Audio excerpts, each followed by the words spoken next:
बिस्मिल्लाहिर्रहमानिर्रहीम। Programme inside the news और मैं हूं डॉक्टर सना गौरी। इंतखाबी अमल का बाकायदा आगाज़ हो चुका है और 13 जनवरी को निशानात भी अलॉट कर दिए जाएंगे। कागजात नामजदगी दे दिए गए जो कि कल तक इस वक्त जमा करवा दिए जाएंगे। यानी कि बिल्कुल आप फुल मूड में आप कह सकते हैं कि तमाम सियासी जमातें तैयार है मैदान में उतरने के लिए।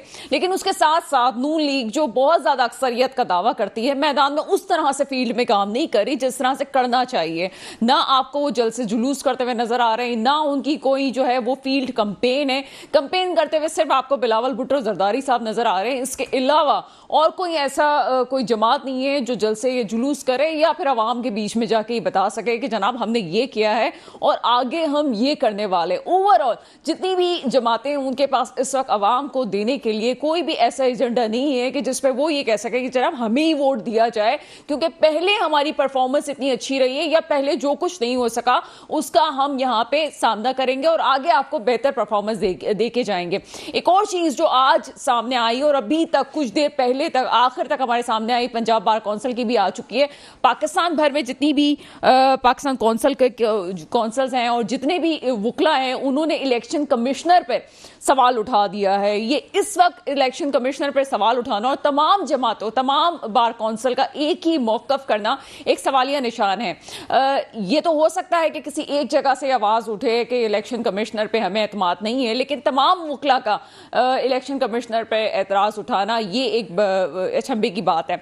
ये जरूर है कि पीटीआई के टूटने के बाद या कह लें कि पीटीआई का शिरासा बिखरने के बाद जिन लोगों ने उनका साथ दिया उसमें ज्यादातर वकला तंजीमें शामिल थी, लेकिन वकला के साथ ये भी समझना जरूरी है कि तमाम वकला तो नहीं थे उसमें। लेकिन इस वक्त जो हमें सामने नजर आया आज पूरे दिन की सूरत हाल में, जितनी भी बार काउंसिल थी तमाम लोगों ने इलेक्शन कमिश्नर पर एतराज किया है। वो समझते हैं कि उन पे उनकी मौजूदगी में ये इंतखाबात जो है वो फेयर नहीं हो सकते। आगे जो सूरत हाल है, निशान का मसला और सिंध की क्या सूरत हाल रहेगी आगे, और बलूचिस्तान इस वक्त फिर से एक ट्विस्ट मूड पे आ गया। पहले हम ये समझ रहे थे कि पीपल्स पार्टी आएगी, पीपल्स पार्टी की गवर्नमेंट बनेगी, उसके बाद नून लीग के जो मामला थे वो हमें बड़े मुस्तहकम नजर आए। एक और दफा हवाओं का रुख बदल रहा है और तमाम चीज़ें जो हैं वो इस वक्त हमें पीपल्स पार्टी के हक में नजर आ रही हैं। तमाम मौज़ूआत पे बात करेंगे। मेरे साथ इस वक्त स्टूडियो में मौजूद हैं नदीम बाकी मौलवी साहब, आप तज्ज़ियाकार हैं, इस प्रोग्राम में आपको वेलकम करते हैं। और साथ ही साथ हमें ज्वाइन करेंगे डॉक्टर तौसीफ अहमद खान साहब, कुछ देर में उनसे भी हम बात करते हैं। सबसे पहले नदीम बाकी मौलवी साहब, आपकी तरफ हम चलते हैं।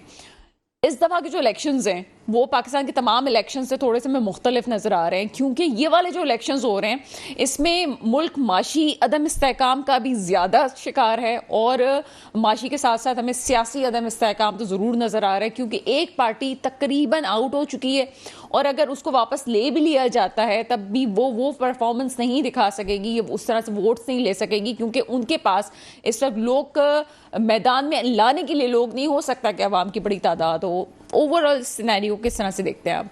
देखिए, हम शुरू करेंगे सन 2018 से। पीटीआई से लेके अभी तक जितने भी सियासी लोग हैं उनकी कारकर्दगी मैं बता देता हूँ। 110 रुपए का डॉलर था और 300 से ऊपर और 350 तक लेके गए। ये हमारे सारे सियासी लोग हैं।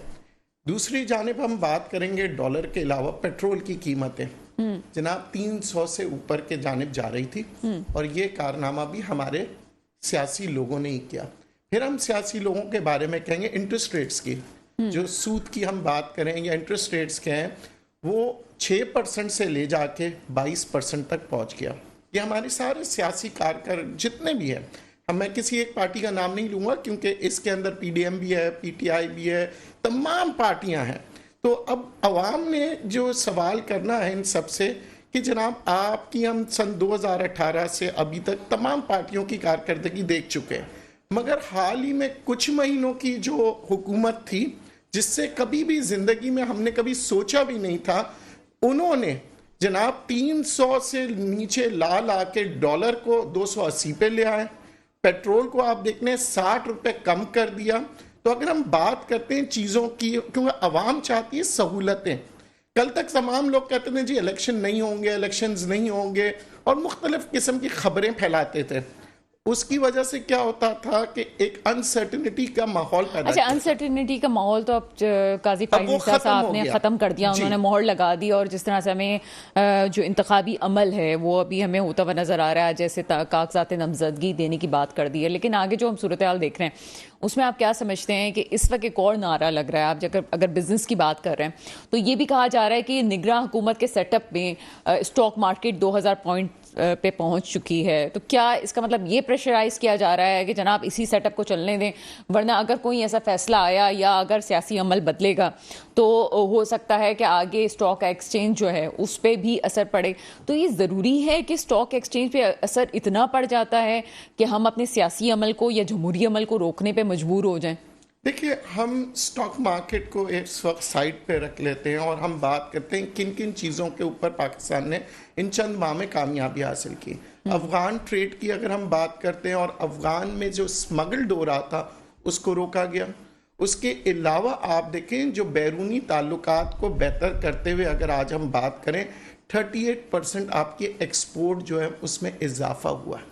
हम मुख्तलिफ मुल्कों की बात करें, आज चीन से लेके सऊदी अरेबिया से लेके कुवैत से लेके हर मुल्क जो है पाकिस्तान के साथ MOU साइन कर रहे हैं। अब हम ये तो हो रहे हैं कि जी जो लोग अवाम देख रहे हैं, यहाँ तक कि आपको याद होगा सन 2018 से हम सुन रहे थे कराची वाले कि जनाब समंदर के पानी को मीठा करेंगे। वो भी इस हुकूमत ने, जो आर्जी हुकूमत है, उसने बाकायदा चाइना के साथ बाकायदा MOU साइन किए और उनको बाकायदा कहा है कि जनाब अब हम इसके ऊपर चलें, इसको हम कंटिन्यू करते हैं। जैसे आप ये कहना चाह रहे हैं कि निगरां हुकूमत के सेटअप में बहुत सारी चीज़ें बेहतर हुई हैं, मेरा ख्याल है कि जिन लोगों को ये पता हो कि आगे उनका चलना बहुत इंपॉर्टेंट नहीं है, वो अपना उतना टेन्योर में इतना काम करना चाहते हैं कि आगे उनका नाम रहे। और जाहिर सी बात है, एवरीबडी नो दैट, बच्चा बच्चा जानता है इस वक्त उनका बैक बड़ा मजबूत है और पीछे से फैसले कौन करवा रहे हैं। चलें जनाब, पीछे से कोई भी फैसले करवा रहे हैं, लेकिन अगर अच्छे फैसले हो रहे हैं, पाकिस्तान की इकोनॉमी बेहतर हो रही है, तो वाह भाई वाह, क्या ही बात है, ऐसे ही होना चाहिए। आगे भी अगर इसी तरह से फैसले होते रहें और लोग लूट खसूट ना करें तो बहुत अच्छा हो जाएगा। आगे चलते हैं जनाब, तौसीफ अहमद खान साहब मेरे साथ मौजूद हैं। सर, प्रोग्राम में आपको वेलकम करते हैं। जी शुक्रिया। डॉक्टर साहब, सबसे पहले तो एक अचंभे की बात है कि bar council, Pakistan bar council ने ये कहा है कि उन्हें चीफ इलेक्शन कमिश्नर पे भरोसा नहीं है कि उनकी सरबराही में जो इलेक्शंस होंगे वो फेयर नहीं होंगे। हम ये समझ रहे थे किसी एक जगह से आवाज़ आएगी, लेकिन मुख्तलिफ बार कौंसल ने जो है इस वक्त ये कह दिया है और उनकी तरफ से एजेंडा आ गया है कि इस तरह से नहीं हो सकते। इसमें जो टेक्निकल बात नज़र आती है कि क्या आपको वकीलों का इस मामले में बात करना और एक ही एजेंडे पे चलना, ये आपको किसी पॉलिसी की वजह से लगता है? एक आध जगह से तो हो सकता है कि कहीं से एतराज़ आ रहा हो, लेकिन हर जगह से ये आवाज़ें आना, वो भी एक ही दिन, क्या समझते हैं इस मामले में? देखिए, एक तो ये कि वकीलों का पाकिस्तान बनने से पहले तक हर मामले में एक मौक़िफ़ रहा है और उन्होंने हमेशा जमहूरी इदारों के इस्तेकाम के लिए काम किया है। तो वो तो एक रिवायत रही है, मगर ये मुझे हैरत है कि इस वक्त पाकिस्तान बार कौंसिल ने कैसे ये करारदाद पास कर दी।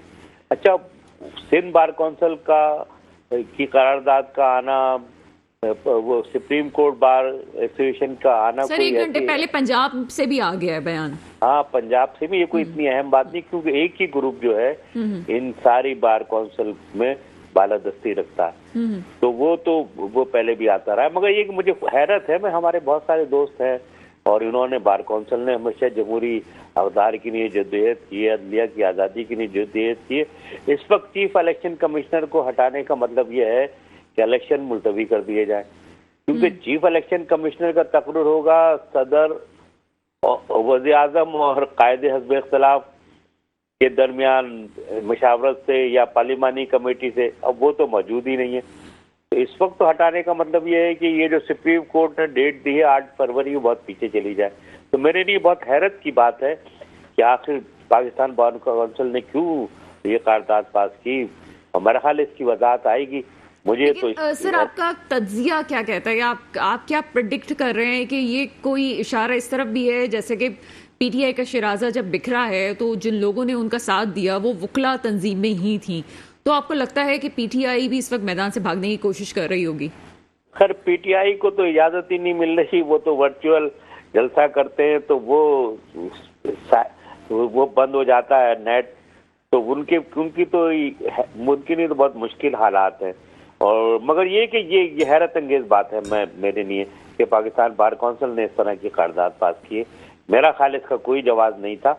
और जो सुप्रीम कोर्ट के चीफ जस्टिस फाइज ईसा ने कहा है कि हर सूरत में 8 फरवरी को इंतखाबात होने चाहिए, यही मुल्क के लिए बेहतर है। क्योंकि ये आर्जी हुकूमतों की कितने ही गीत गाएं जाएं, आर्जी हुकूमतें मुल्क को नहीं चला सकती। मुस्तकिल हुकूमत ही मुल्क को चला सकती है, वही देर पायदार पॉलिसियां बना सकती है। ये तो वक्ती बातें हैं जिसके लिए लोग निगरान गवर्नमेंट की तारीफ कर रहे हैं। और मसला ये है कि अफगान पॉलिसी बनाने की इजाज़त नहीं रही जमहूरी हुकूमतों को। ये बिल्कुल इंडिया से पॉलिसी बनाने की इजाज़त नहीं रही। तो जो लोग पॉलिसी बनाते थे अफगानिस्तान के लिए, जो जहाज में ले गए थे लोगों को, उन्हीं की पॉलिसी चेंज हुई है। तो ये अफगान ट्रेड का मसला हल हुआ है, या अफगान महाजरीन के निकाले जाने का मसला हल हुआ है, या ये कि FATF पे पाबंदियां किसी जमहूरी हुकूमत की वजह से थोड़ी लगी थी, जिसके नतीजे में पाकिस्तान की गैर रस्मी मईशत खत्म हो गई। तो ये नहीं है मसले का हल। तो एक मुंतखब शफाफ जमहूरी हुकूमत है और उसके लिए जरूरी है कि शफाफ इंतखाबात। सर, आपका बड़ा गहरा तज्जिया है, नजर रही है, और ना जाने कितने इलेक्शंस आपने अपनी जिंदगी में भी देखे।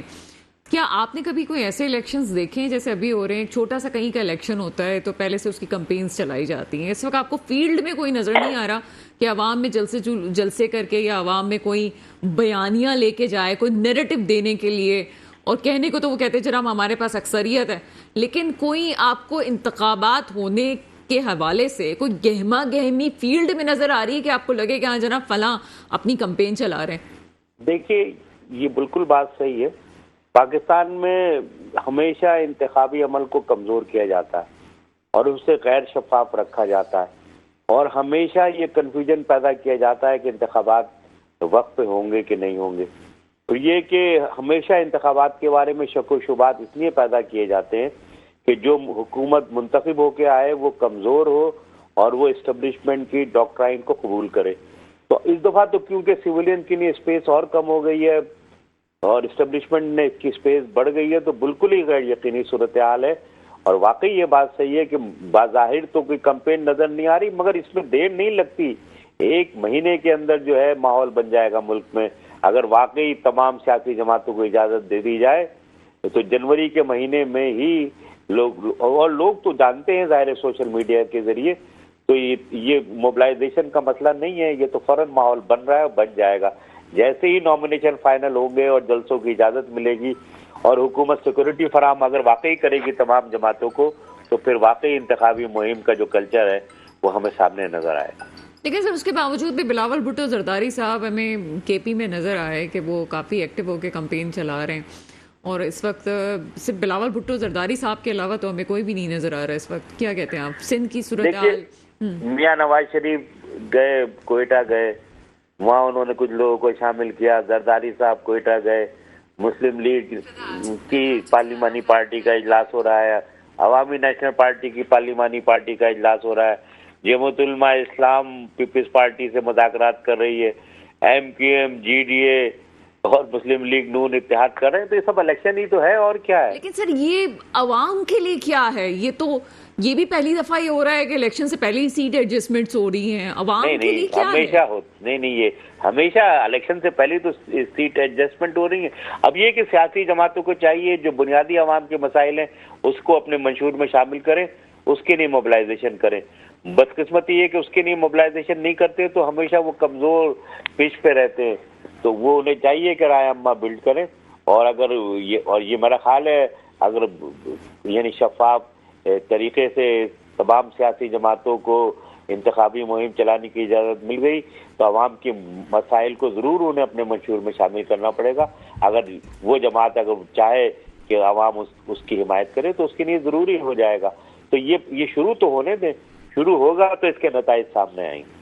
तो शुरू होगा, और आपने 2 दफ़ा एक जुमला कहा है कि तमाम जमातों को जो है बाकायदा तौर पे इजाज़त मिल जाए। तो तमाम जमातों को तो है, एक ही जमात नहीं है ना PTI जिसको खुल के खेलने की इजाज़त नहीं है।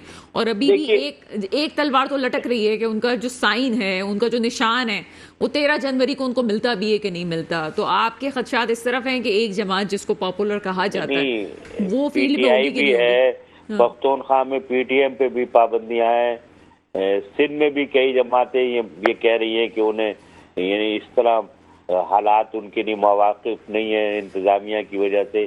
पंजाब में भी ये सूरत हाल बन रही है। खुद पीपल्स पार्टी शिकायत कर रही है लिविंग फील्ड उन्हें नहीं मिल रही। तो ये सब बातें हैं। अगर ये इंतजामिया का किरदार कम होता है और आज़ादी से कम चले, जुलूस तो छोड़ें, जलसे करने की इजाज़त मिल जाती है और उसमें कोई हुकूमत यानी और कानून नाफिज करने वाले इदारे इस बात को यकीनी बनाते हैं कि कोई दहशतगर्दी नहीं होगी, तो मेरा ख्याल है 1 महीना काफ़ी है इलेक्शन कम्पेन के। अच्छा, ये जो एक और चीज़ जो इस वक्त है कि जो निगरान हुकूमत सेटअप है, इस पे बहुत सवालात हैं। और जिस तरह से आप महकमा ज़राअत कहते हैं कि जाहिर सी बात है निगरान हुकूमत सेटअप को कौन चला रहा है, ये भी एक बात है जो आपने थोड़ी देर पहले कही कि अकमान पॉलिसी कोई बना नहीं सकता था, निगरान हुकूमत सेटअप पे ही बन सकती थी।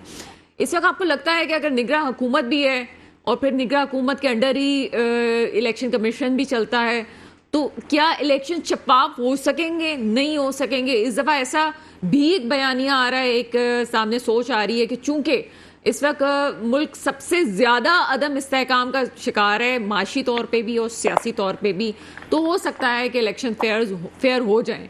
लगता है आपको कि हो जाएंगे? नहीं, देखिए, इलेक्शन फेयर होना तो एक ख्वाब है जो कम से कम मुझ जैसे आदमी के लिए अपनी ज़िंदगी में ख्वाब पूरा होता नज़र नहीं आता। मगर जिस तरह भी होंगे होने चाहिए, प्रोसेस को आगे बढ़ना चाहिए।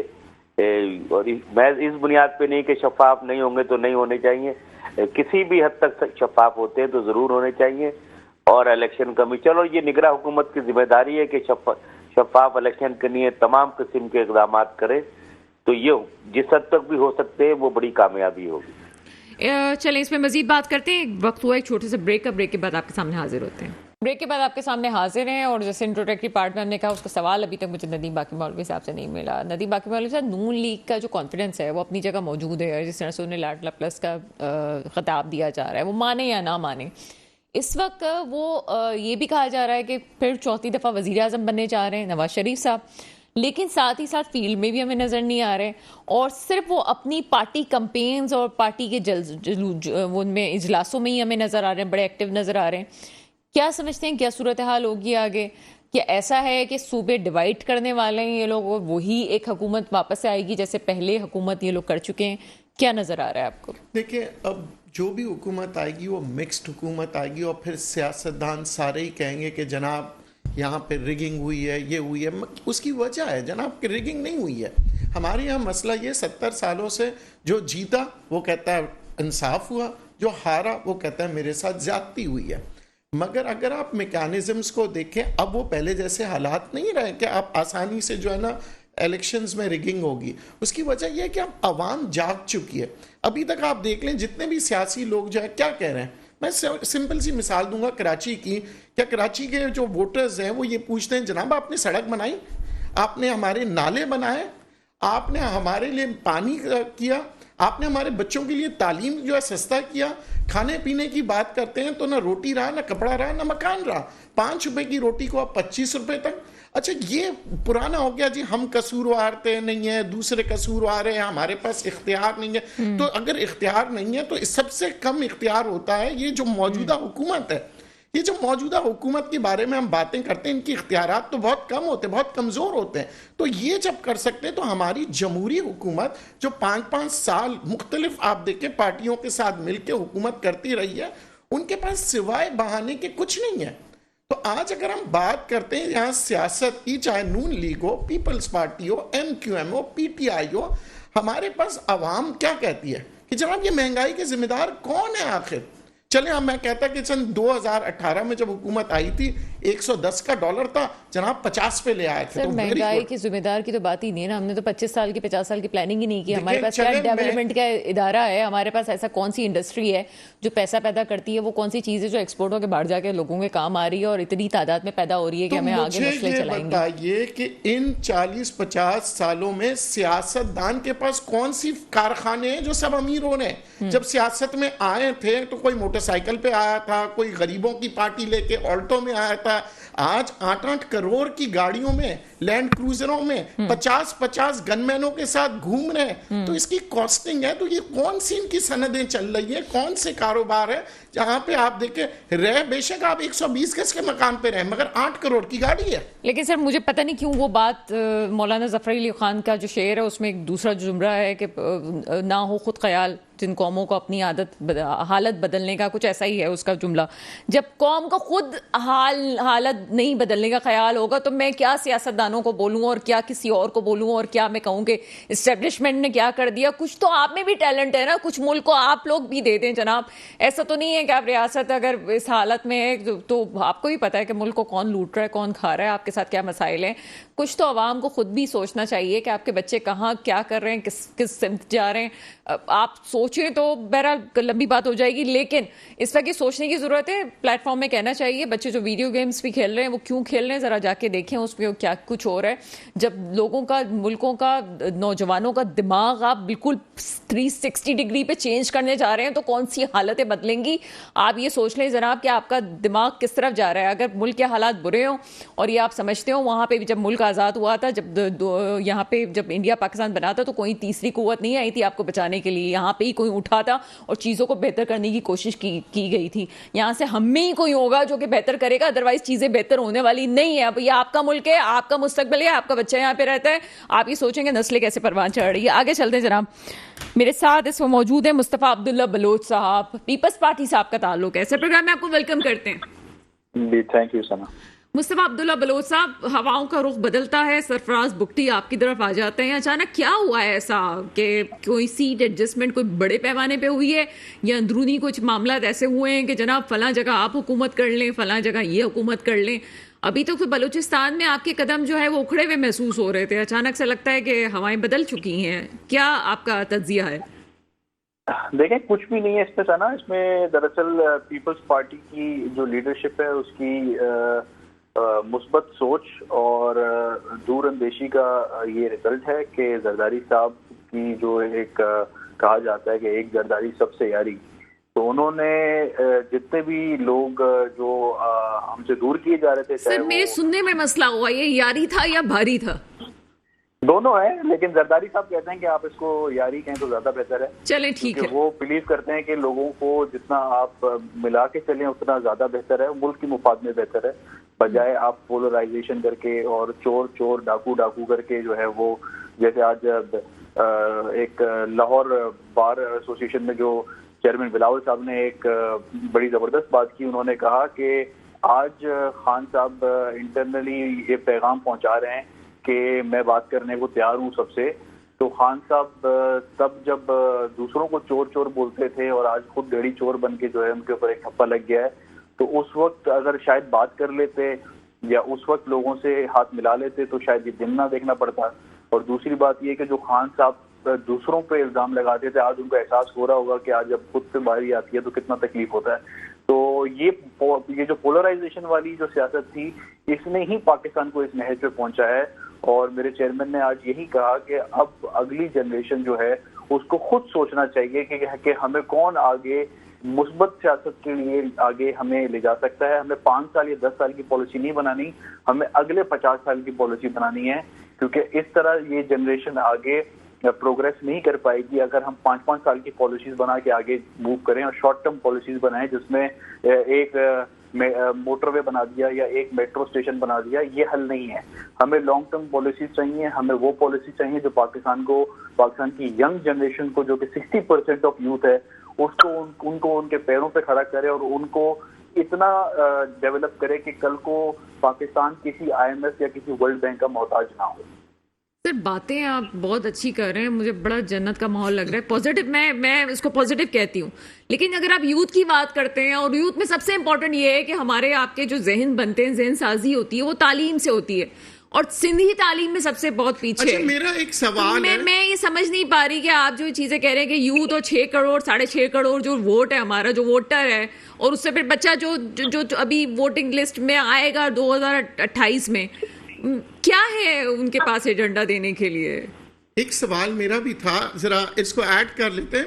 आप जरा यूथ की बड़ी बातें हो रही हैं, तो मुझे बताइए जो टिकट दिए जाएंगे पार्टी की तरफ से, उसमें क्या 70% यूथ को दिए जाएंगे? जी देखें, ये बिलावल साहब ने खुद ऐलान किया है कि वो एक, मैं परसेंटेज तो नहीं कह सकता, लेकिन एक अच्छी खासी परसेंटेज, जिसमें मैं खुद भी उम्मीदवार हूँ, मैं खुद एक यूथ को रिप्रेजेंट करता हूँ।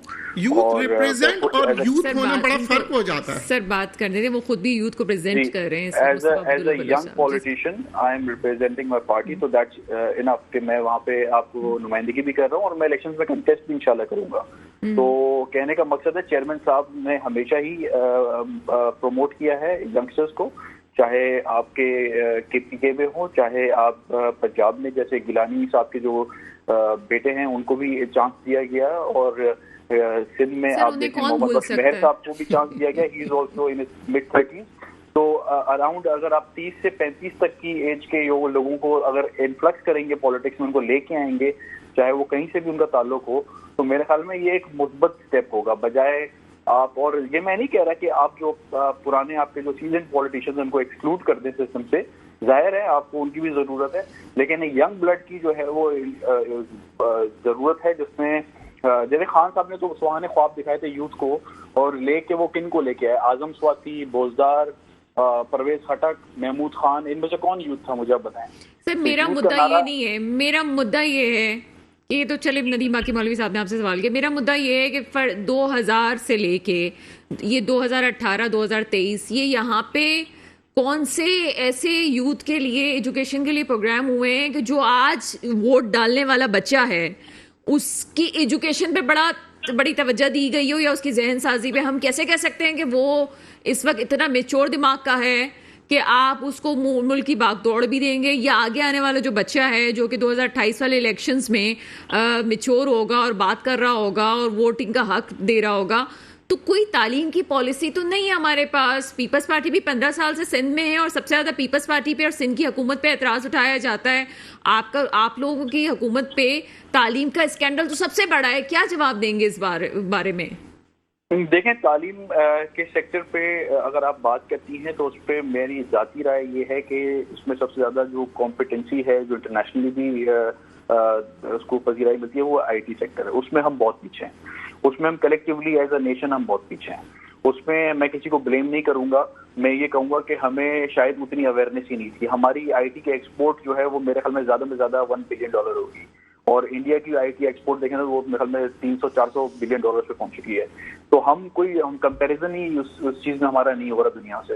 तो उस पर मेरे ख्याल में ब्लेम गेम की मैं बात नहीं करूंगा, किसी पर इल्जाम नहीं लगाऊंगा, लेकिन हमें साथ बैठ के करना पड़ेगा और मिल के काम करना पड़ेगा, और इस चीज को, इस यूथ को जो है वो जो सही चैनलाइज करना पड़ेगा, क्योंकि वो इस वक्त ऑप्शन नहीं है उनके पास। आप एजुकेशन सेक्टर पे देखें तो एजुकेशन सेक्टर पे भी हमारे पास उस तरह की मौके नहीं मिल रहे हैं। यू आर राइट, ना यूथ को एजुकेशन हासिल करने के बाद कोई प्लेसमेंट मिल रही है, ना एजुकेशन की कोई ऐसी कोई हाई क्वालिटी एजुकेशन मिल रही है जो कि आप कहें कि जो गवर्नमेंट सेक्टर की बात कर रहा हूँ, प्राइवेट सेक्टर में तो अब्दुल्ला बलोच साहब आप भी इलेक्शंस में खड़े हो रहे हैं। जी जी जी। तो आप ये समझते हैं कि आपकी पॉलिसी अभी आप लाइव प्रोग्राम जा रहे हैं, आप ये समझते हैं कि आप ये नैरेटिव दे सकते हैं, आप ये बात सामने ला सकते हैं पीपल्स पार्टी की तरफ से कि एजुकेशन आप लोगों की फर्स्ट प्रायोरिटी है और आप यूथ की एजुकेशन पे सबसे ज़्यादा तवज्जो देंगे? इसके अलावा कोई चारा ही नहीं है। देखें, आजकल की यूथ को आप ज्यादा गुमराह कर भी नहीं सकते, और आजकल की यूथ जो हमारी, जिनके साथ मेरी बैठक होती है, मुलाकात होती है, दे आर वेल अवेयर, उनको आप गलत गाइड नहीं कर सकते, और मैं बिल्कुल उनकी आवाज बनूंगा, और अल्लाह ने मौका दिया तो बिल्कुल उनके लिए कोशिश भी करूंगा कि कोई प्लेटफॉर्म हो जहां से सिर्फ गिमिक्स ना हो, दिखाया ना जाए, लेकिन कुछ एक्चुअल काम हो उनके लिए, और एजुकेशन सेक्टर के अलावा उनकी प्लेसमेंट भी हो, इंटरनेशनली उनको जो जॉब ऑफर्स हैं वो भी अवेलेबल हो। तो यही है जो आपकी फिर रेमिटेंसेस लेके आएंगे, यही है जिनको जो है वो फिर आप अपना जो है वो कोर बना सकते हैं इकोनॉमी का। तो मेरे ख्याल में इस पे तो हम बहुत पीछे हैं, तो बहुत मेहनत करने की जरूरत है। लेकिन उसके साथ में सना ये कहना चाहूंगा कि इसमें कसूर ये भी है कि ये जो म्यूजिकल चेयर चल रही है सियासत में, ये जो एक को लाके उसको हटा के फिर दूसरे को लाके, ये जो प्रोसेस है इसने बहुत सैबोटाज किया है। इसकी वजह से कोई भी पॉलिसी, कोई भी चीज लॉन्ग टर्म चल ही नहीं पा रही है। जब तक कंसिस्टेंसी नहीं होगी, जब तक फ्री एंड फेयर इलेक्शंस का कॉन्सेप्ट नहीं आएगा, जब तक जेरीमेंडरिंग खत्म नहीं होगी, जब तक ये डिलिमिटेशंस में जो होता है, जो सारी मामला होते हैं, जो वोटर लिस्टें चेंज होती हैं, ये चीजें जब खत्म नहीं होंगी, जब तक आवाम को उसके वोट का हक, जो असल हक है वो मिलेगा, तब तक मेरे ख्याल में हम इसी तरह घूम रहे होंगे। तो मेरा इस पे मौक़िफ़ है कि एज ए नेशन हमें अब मेरे ख्याल में ये इस पे वर्क भी करना चाहिए और यूनाइटेड होके कि भी हमें फ्री एंड फेयर इलेक्शंस का मौका मिले और अवाम जिसको भी वोट दे, मैं कहता हूँ किसी भी पार्टी को वोट दे, उसका वोट डब्बे में फिर जाए और वो काउंट भी हो। ये ना हो कि वोट जाए किसी और को, रिजल्ट पे किसी और के लिए निकले, ना आरटीएस वाला सिस्टम हो, ना बाकी मामला जो होते थे यहाँ पे, जिनकी वजह से लोगों में मायूसी आ जाती है। वोट देने के बाद अगर रिजल्ट कुछ और निकले तो इसमें मायूसी आती है। मैं कहता हूँ उसकी वजह से फिर डिस्टर्बेंस भी होती है आपकी डेमोक्रेसी में। आपने देखा जैसे खान साहब के इलेक्शन में वो 4 हलकों पे उन्होंने पूरे 5 साल जाया कर दिए। उसके बाद फिर जब 2018 में वो जीते तो नून लीग को कॉर्नर किया गया। तो मेरे ख्याल में फ्री फेयर प्ले होना चाहिए और सबको मौका मिलना चाहिए और एक न्यूट्रल इलेक्शन। देखिए ना, आज मेरे चेयरमैन ने वहाँ पे लाहौर बार एसोसिएशन में वहाँ पे जब इमरान खान के नारे लग रहे थे तो उन्होंने इस पर कोई एतराज नहीं किया। उन्होंने बोला मुझे खुशी है इस बात की कि यहाँ पे जमहूरियत है, लोग किसी और को सपोर्ट कर रहे हैं, लेकिन ये चीज़ होनी चाहिए, ये चीज़ दूसरे लीडर्स में भी होनी चाहिए कि अगर कभी इमरान खान के सामने बिलावल भुट्टो का नारा लगे तो वो भी इसी तरीके से रिएक्ट करे। वो जज्बात में आके उल्टा सीधा जो फाउल स्टेटमेंट देता था वो देख के उसने जो है ना एक नेगेटिव एनवायरनमेंट क्रिएट किया पॉलिटिक्स में। मेरे ख्याल में ये कुछ चीजें मैच्योरिटी की जो बिलावल साहब शो कर रहे हैं, ये बाकी पॉलिटिशियंस को भी दिखानी चाहिए।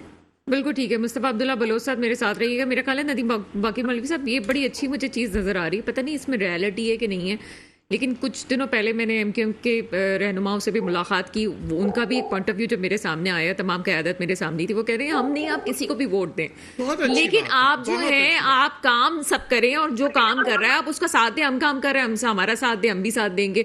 अभी मुस्तफा अब्दुल्ला बलोच साहब भी ये कहते हैं जी वोट मिले ना मिले, अब तमाम लोगों को ये चाहिए कि वो सिंसियर होकर काम करें। ये अमूमन करंट अफेयर के शो में इन चीज़ों को डिस्कस नहीं किया जाता, लेकिन हमारी तालीम का मेयार क्या रह गया है? हम अभी बच्चों को सिर्फ अंग्रेजी सिखा के और अंग्रेजी समझ के हम समझते हैं बड़ा अच्छा हो गया हमारा बच्चा अंग्रेजी बोल रहा है, अदरवाइज कोई स्किल नहीं है, जीरो आपका मेंटल लेवल और जीरो आईक्यू लेवल है आपके बच्चे का। आप क्या पाकिस्तान को तरक्की करने की बात करते हैं? कतन कुछ नहीं होना। आपका बच्चा अंग्रेजी फरफर बोलने लगता है तो आप समझते हैं बड़ा अच्छा हो गया, ये कोई सिलसिला ही नहीं है। देखें, गरीब आदमी एक ज़माने में 200 रुपये या 500 रुपये देता था बच्चे को पढ़ाने के लिए, अब 1500 से शुरू होता है 5000 तक। तो अब आप सोचिए कि तालीम कितनी महंगी हो गई है। ठीक है, तालीम के अलावा बच्चे के बहुत से अपने अखराजात होते हैं। फिर तालीमी मियार रखना, जैसे कि आपने कहा ना, आजकल तो हर आदमी कहता है मैं पढ़ा लिखा हूँ, मगर जब हम बातें करते हैं, उसका आईक्यू लेवल देखते हैं तो हमें हैरत होती है कि आप कहाँ से पढ़े हुए हो। तो हमें तालीमी मियार को बेहतर करेंगे तो उसका जो काम होता है वो हुकूमत का होता है कि तालीमी मियार को बेहतर करें। फिर तालीम को इतना सस्ता करता, आपकी तालीम के ऊपर बजट कितना देते हैं आप लोग? बजट ही इतना कम होता है कि तालीम के ऊपर फिर हम तालीम को पता है किस तरह से गिनते हैं? स्कूल बनाने से, बिल्डिंग बनाने से कुछ नहीं होता, वहाँ पे अच्छे असातिज़ा हो, वहाँ पढ़ने का माहौल पैदा हो और फिर वो चीज़ पढ़ाई जाए। आपकी ज़िंदगी तो पूरी कराची में गुजरी है ना, क्या यहाँ पे सिंध का मेयार जो है एजुकेशन का, और अभी हमने पिछले सालों जो कराची की एजुकेशन का जो सत्यानाश देखा था जो कोविड के दिनों में कि बच्चों के पास पहले से पेपर्स आ रहे थे, सब कुछ लगता था एक प्री प्लान कराची वालों के जहन को तबाह किया जा रहा है, उनके बच्चों की नस्लों को तबाह किया जा रहा है ये जिस तरह से उन्होंने पेपर्स दिए। और अभी अगर ये तब्दीलियों वाली बात आ रही है तो मेरी समझ से बाहर है, अगर हो जाती तो बहुत बड़ी बात है। लेकिन क्या आपको लगा कि वाकई ऐसा है कि प्री प्लान ये सब कुछ किया जा रहा है कि बच्चों का मुस्तकबिल दाव पे लगा दिया गया और 9 मैट्रिक के बच्चे जो जिस तरह पेपर दें? ओवरऑल सिंध की यही सूरत हाल में देख रही थी। मैं सिंध को नहीं कहूँगा, मैं पूरे पाकिस्तान को कहूँगा। पंजाब में फिर भी थोड़ी सी बेहतर सूरत है। पाकिस्तान के बच्चों के लिए तालीम एक समझ लें एक बोझ बन चुका है। ऐसा लगता है कि वो गुलाम है और कोई आका आके उसको मार मार के या उसको ज़बरदस्ती तालीम की तरफ खींचा जा रहा है। किस तरह से कि जनाब हमें फलां डिग्री लेनी है, चाहे चीटिंग कर लो, चाहे कुछ भी कर लो, चाहे टीचर कितना भी आप फीस दे दें, टीचर कहेंगे जब आपका बच्चा नहीं पढ़ता तो फिर स्कूल क्यों भेजते हैं।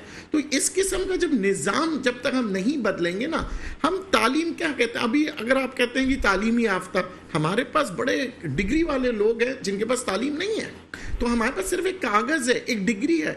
यूनिवर्सिटीज़ के अंदर पैसा चलता है, चाहे आप मेडिकल में भी आजकल पैसा है, आप पैसे दें और मेडिकल में चले जाएं, पैसे दें, आप कोई भी सेक्टर में आप काम करना चाह रहे हैं, एजुकेशन लेना चाह रहे हैं, तो ये बहरहाल बेहतरी की उम्मीद की जा सकती है, लेकिन थोड़ी सी एचएससी की तरफ से पॉलिसीज बड़ी अच्छी हुई हैं, उसको हमें अप्रिशिएट भी करना चाहिए। जिस तरह से एचएससी अभी लेके चल रहा है, बहरहाल उसको अप्रिशिएट करना चाहिए। वो मेडिकल यूनिवर्सिटीज़ हो, इंजीनियरिंग हो, या लॉ फर्म्स हो, चलाने वाले हों, लॉ की तालीम देने वाले हों, बहरहाल कुछ चीज़ें बेहतर भी हो रही हैं।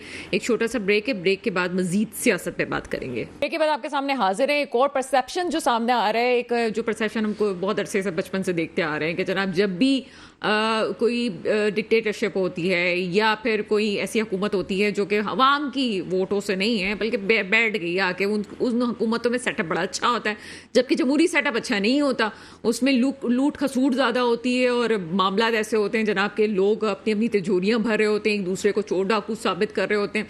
इसी तरह से एक और परसेप्शन अभी मार्केट में नया आया है, वो ये कि इस वक्त जो निगरान हुकूमत का सेटअप है ये बहुत अच्छा है, और अगर ये इस वक्त अच्छा इतना है कि आपकी स्टॉक मार्केट भी बड़ी अच्छी चली गई है और चीज़ें बहुत अच्छी हो रही हैं, फैसले भी बहुत अच्छे हो रहे हैं, आगे अगर कुछ होता है, एक और जमहूरी सेटअप आता है तो शायद कोई डिजास्टर क्रिएट होने वाला है। ऐसा क्यों है कि वाकई निगरान सेटअप हमारा इस वक्त बहुत अच्छा चल रहा है, आगे कोई मसाइल पैदा होने वाले हैं, जो पीछे वाले ने काम नहीं किया वो आज ये 3-4 महीनों में हमारे सामने उनके सामने आया है।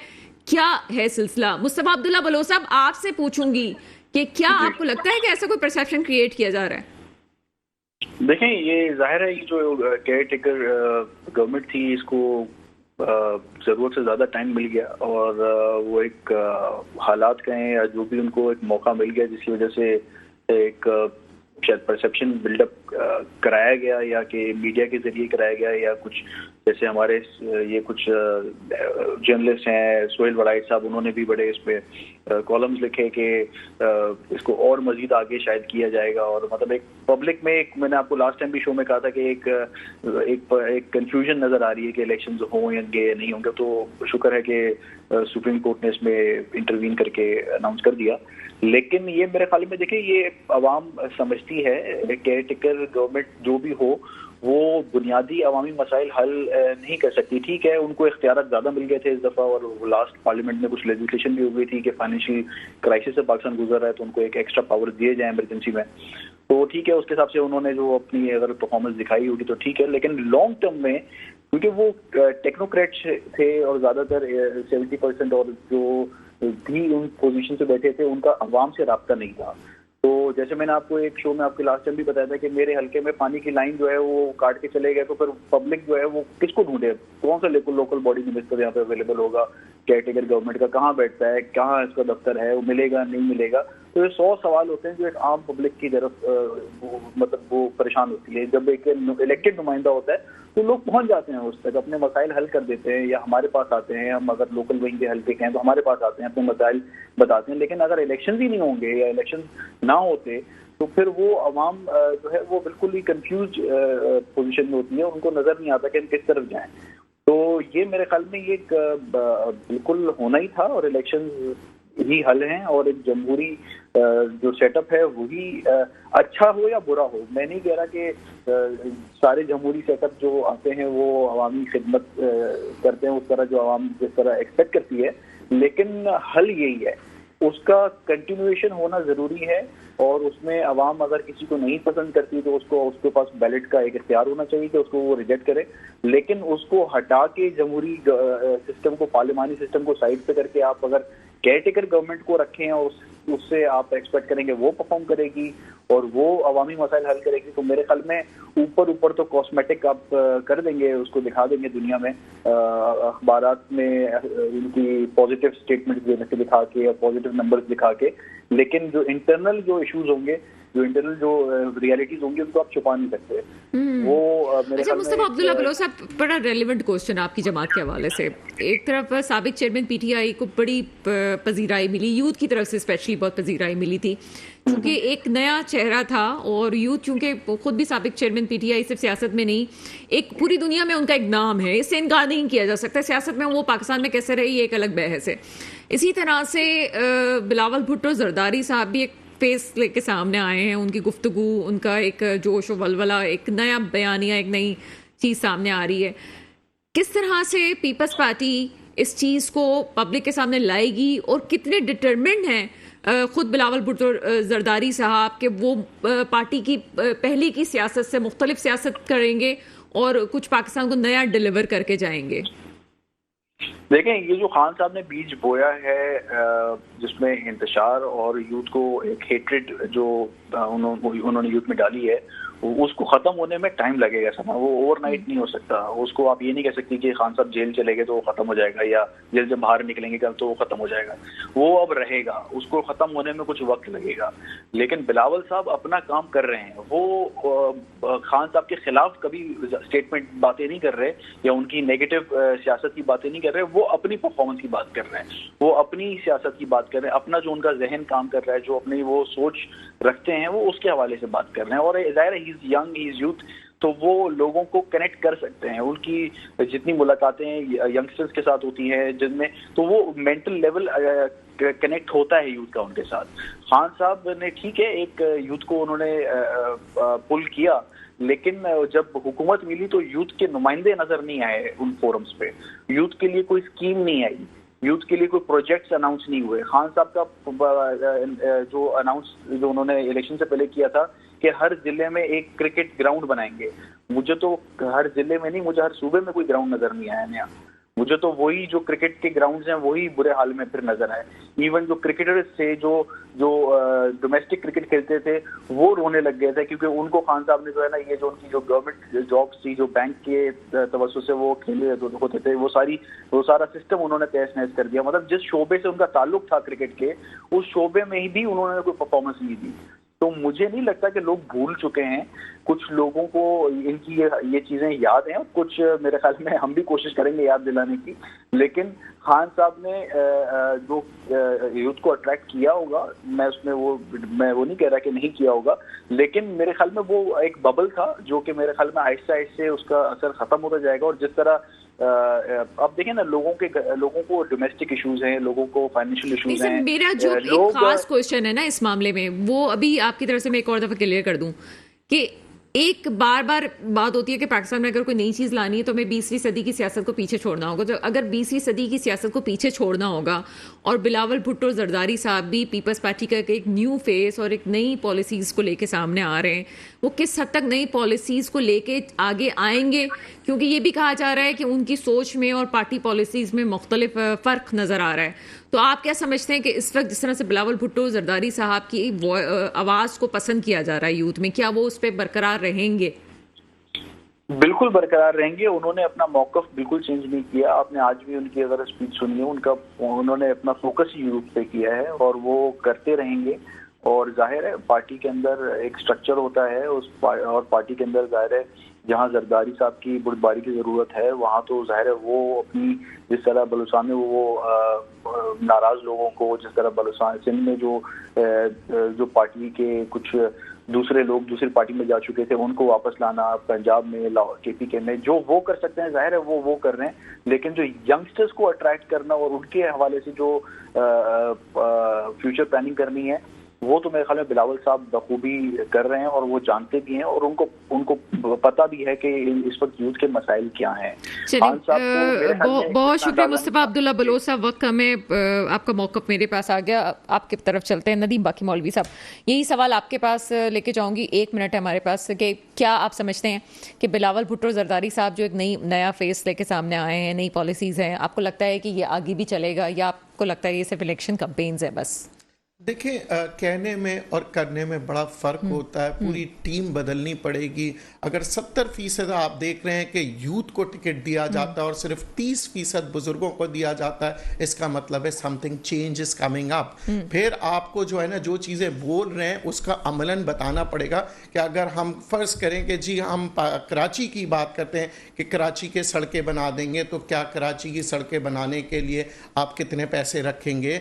कराची में अगर आप बात करें एजुकेशन की, मैं सिर्फ कराची की बात कर रहा हूँ, एजुकेशन की, क्या बच्चों को प्राइवेट और गवर्नमेंट के जो मियार है एक जैसा मिलेगा तालीम का? इसका क्या मैकेनिज्म होगा? इलेक्शन से पहले बताएं लोगों को, क्योंकि बाद में बताया जाता है जनाब हम मजबूर हैं, रिसोर्सेज नहीं है, हमारे पास जगह नहीं है। तो आज आप बता दें कि आज आप मजबूर हैं या नहीं है, और अगर आप मजबूर नहीं है तो किस फॉर्मूले के तहत आप जो है महंगाई कम करेंगे, वो फॉर्मूला आवाम को बताएं। किस तरह सड़कें बनेंगी वो फॉर्मूला बताएं, वरना बाद में तमाम सियासतदानों बिल्कुल ऐसा ही है। कहेंगे हम मजबूर हैं। बहुत शुक्रिया। नदीम बाकी मौलवी साहब मेरे साथ मौजूद है, डॉक्टर तौसीफ अहमद खान, मुस्तफा अब्दुल्ला बुल्लो साहब मेरे साथ मौजूद है। इस वक्त जो सिलसिला चल रहा है वो ये है कि अगर आवाम को डिलीवर करेंगे तो सियासत में रहेंगे, नहीं करेंगे तो सियासत में नहीं रहेंगे। तमाम जमातें खुशी इस बात की है कि चाहे वो कराची की सतह पर मैं बात करती हूँ, स्पेशली सिंध की सतह पर, चाहे वो पीपल्स पार्टी हो, चाहे वो जमात इस्लामी हो, MQM का भी मैंने पॉलिसीज़ को देखा, वो तमाम ही यूथ पे तवज्जो दे रही हैं और ये चाहती हैं कि पॉलिसीज़ आगे आए, एजुकेशन पे तवज्जो देने की बात करती हैं। उम्मीद का दामन नहीं छोड़ना चाहिए। मुझे ना जाने क्यों, काफ़ी आपने नाउमीदी चैनल्स पे देखी होगी और मुख्तलिफ टॉक शोज़ में इस किस्म की बातें हो रही हैं। मुझे ना जाने क्यों उम्मीद है कि इस दफ़ा जो पॉलिसीज़ बनेंगी वो अच्छी होंगी और अगर आगे सेटअप आता है तो हम समझ सकते हैं कि वो बेहतर होगा। यूथ को वही पैगाम है, मैंने कहा था जब तक इलेक्शंस हो रहे हैं मैं रोज़ाना ये बात कहूँगी, अपना वोट का हक ज़रूर इस्तेमाल करें और सोच समझ के करें। मेरे मुल्क पे वो हुक्मरान आए जो वाकई मेरे मुल्क के मुस्तकबिल की हिफाजत करें। इसके साथ ही प्रोग्राम का वक्त खत्म होता है, मुझे इजाज़त दीजिएगा। खुदा हाफिज़।